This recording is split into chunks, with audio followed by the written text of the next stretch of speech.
खुलुमबाय गोजोन फुंबिलिनि गासैबो बड'लेण्ड बुब्लिनि अनसायगिरिफोरखौ बरायग्रोबाय। दिनै 18 आगस्ट समबारनि फानजामुथिखौ फरायथिनो लादों आं रबिन बसुमतारिया।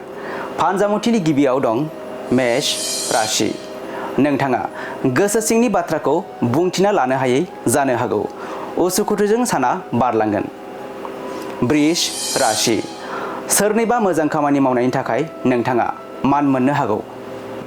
मिथुन राशि। मानिबा जाहोननि थाखाय सोरजोंबा गाज्रि राव होनजाना नोंथांनि गोसोआ बायस्राजोबनो हागौ। दुखु गोनां सान।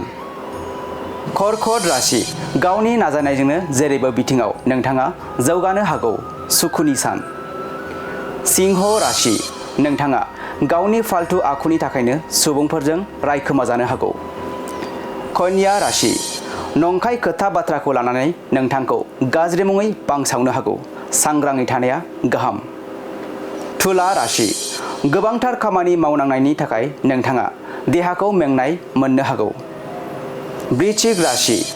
नोंथाङा गावनि गोसो थोनायजों सम बारहोहरनो हागोन। गोजोन सान। धनु राशि। समाजनि मोजां हाबा मावनायनि थाखाय नोंथांनि मुङा गोसारनो हागौ। गाहाम सान। मकर राशि। नोंथांनि देहाया माबा मोनसे जाहोननि थाखाय खहा जानो हागौ।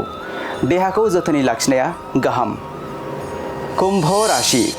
गोबां जेंना जेंसिनि जाहोनाव नोंथाङा जोबोर जेंनायाव गोग्लैलांनो हागौ। दुखुनि सान। आरो मीन राशि। माबेबा गोब्राब खामानि मावनांगौ दंब्ला नोंथाङा गावनि साहसजोंनो मावनानै लानो हागोन।